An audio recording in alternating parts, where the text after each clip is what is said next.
사랑하는 여러분, 삶 속에 은혜를 안다는 것은 행복의 시작입니다. 은혜를 받았고 은혜 안에 머물고 있으면서도 은혜를 모르고 살아간다면 삶이 참 무미건조하고 행복하지 않을 것입니다.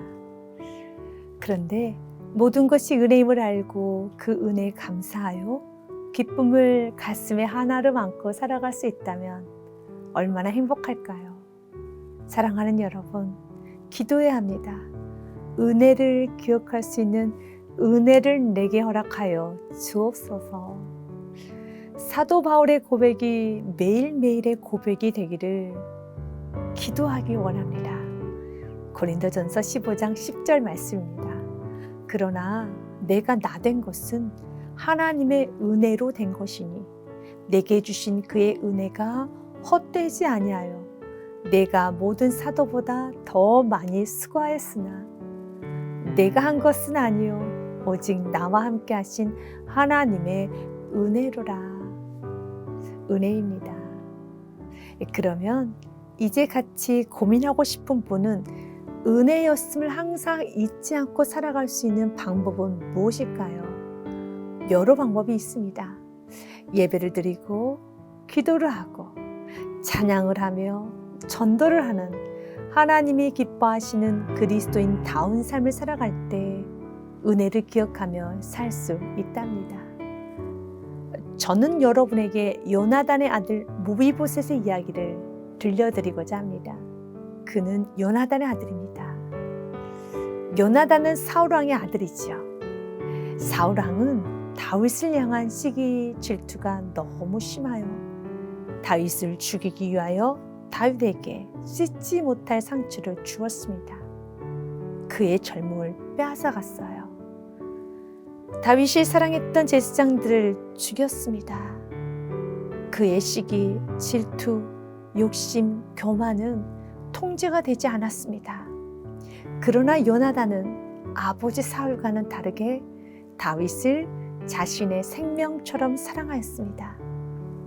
그래서 다윗을 참 많이 도왔어요. 다윗과 요나단 서로는 자신의 생명처럼 아끼고 사랑했답니다. 어느 날 사울왕과 요나단이 전쟁에 나가 전사를 하게 되지요. 이 소식이 사울 왕가에 알려지게 되자 요나단의 아들을 키우고 있던 유모가 생각하기를 이제 다윗이 왕이 되면 사울 왕가의 사람들은 다 죽일 것이다 생각하고 급하게 도망치다가 그만 아기를 땅에 뚝 떨어뜨려 버렸습니다. 그리고 요나단의 아들 무이보셋은 절름발이가 돼요. 그런데 사울 왕가 사람들의 생각과 다윗의 생각은 달랐습니다. 요나단의 사랑의 섬김을 기억하고 다윗은 무이보셋을 찾아서 축복해 줍니다. 사무엘하 9장 7절 말씀이죠. 다윗이 그에게 이르되 무서워하지 말라. 내가 반드시 내 아버지 요나단으로 말미암아 내게 은총을 베풀리라. 내가 내 할아버지 사울의 모든 밭을 다 내게 도로 주겠고 또 너는 항상 내 상에서 떡을 먹을지니라 하니 이러한 받을 수 없는 축복에 무이보셋이 이렇게 고백을 합니다. 그가 저라 이르되 이 종이 무엇이기에 왕께서 죽은 개 같은 나를 돌아보시나이까 하니라. 그렇습니다. 자신은 자신의 가문은 죽은 개와 같은 가문이었는데 당신에게 상처를 주고 제사장을 죽이고 백성들에게 아픔을 주고 하나님을 대적하였던 가문인데 어떻게 이런 가문의 나를 돌아보시나이까? 그 이유가 무엇이죠? 무이보셋에게 그 이유를 찾을 수 없지요. 그 이유는 아버지 요나단으로 말미암아 그렇습니다. 아버지 요나단의 헌신 사랑이 있었기에 아버지 요나단으로 말미암아 무이보셋이 이 모든 영화로움을 누리는 것입니다. 무이보셋에게 필요한 것은 기억하는 것입니다. 자신에게는 공로가 없음을 오직 요나단으로 말미암아 받을 수 없는 사랑을 받았음을, 이 모든 것은 은혜임을 기억해야 하죠. 우리는 어떻습니까? 하나님의 자녀가 되어 천국 백성 된 것이 이렇게 예배자가 되어 주님을 찬양하고 말씀을 들을 수 있는 모든 것은 오직 예수 그리스도로 말미암아 예수 그리스도의 공로로 된 것이죠. 은혜는 내가 누구로 말미암아 죄 사함을 받고 구원을 받아 천국 백성이 되었음을 기억하는 것입니다.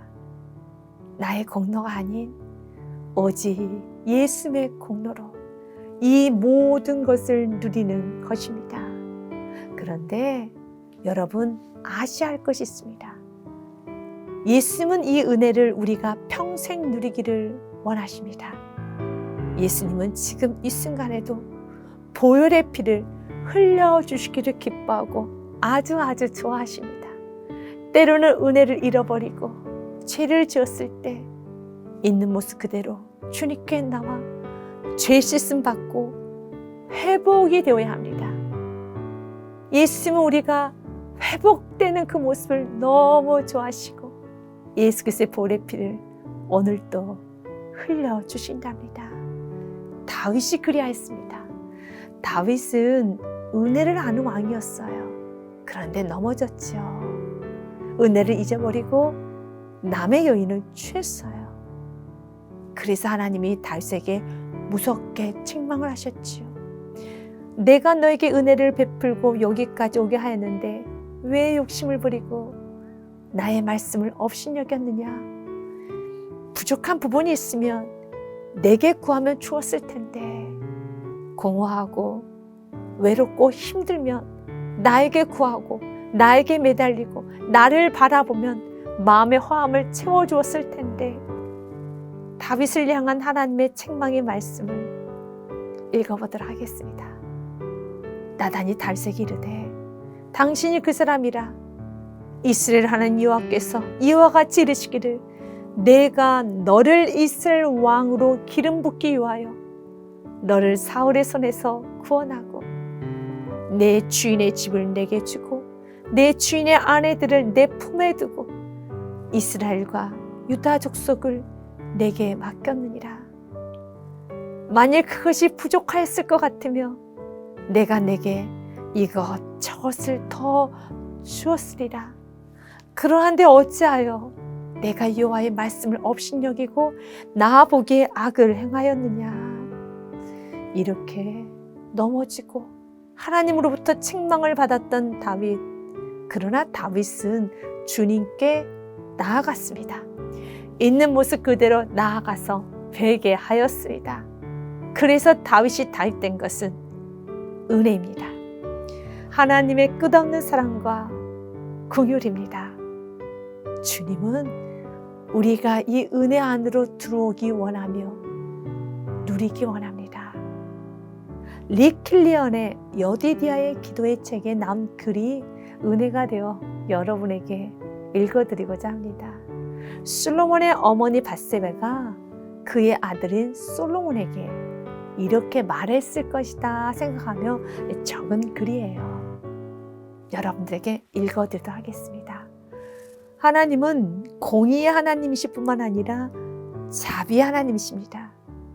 죄가 넘쳤던 곳에 은혜 또한 넘쳐서 하나님은 너를 살려주셨고 왕의 자리에 앉게 허락하신 것이란다. 하나님은 죄를 짓고 회개하는 아버지를 용서하였고 그 안에 하나님을 기쁘게 해드리고자 하는 갈망하는 모습도 보았단다. 그렇습니다. 하나님은 은혜를 사모하고 다시 은혜 안으로 들어오고자 하는 갈급함을 보고 계십니다. 이 밤에 여러분이 하나님의 말씀을 묵상하고 나오는 그 모습이 하나님 보시기에는 은혜 안으로 들어오고자 하는 몸부림치는 아름다움으로 보고 있을 것입니다. 여러분을 정말 많이 응원합니다. 이 시간에 우리 예수님께서는 여러분을 너무너무 많이 축복하십니다. 기도하겠습니다. 사랑의 하나님, 은혜를 아는 내가 되게 하여 주옵소서. 모이보셋이 요나단으로 말미암아 모든 복을 누릴 수 있었던 것처럼 나 또한도 예수 그리스도로 말미암아 하나님의 자녀됨의 복을 누리고 있습니다. 그럼에도 그 은혜를 잃어버리고 살아갈 때가 있었습니다. 마음이 분주하여 세상 짐을 나 홀로 지고 지금까지 살아오고 살아가야 하는 것처럼 무거운 짐에 짓눌려 화내고 짜증내고 그렇게 살았습니다. 용서하여 주옵소서. 다시 은혜 안으로 들어가오니 교만하고 높아진 마음을 주님의 보혈의 피로 녹여 주옵소서. 십자가를 바라봅니다. 뚝뚝 흐르는 보혈이 나의 심령이 흐르게 하사 굳어지고 차가운 마음 매만져 주옵소서. 그리고 다시 은혜 안에서 기뻐하고 감사하며 찬양하게 하옵소서. 예수 그리스도로 말미암아 나는 행복한 사람이 되었습니다. 주님 사랑합니다. 죄 가운데 나를 구원하여 주시고 여기까지 예배자를 세워주신 나의 주 나의 예수 그리스도 이름으로 기도합니다. 아멘.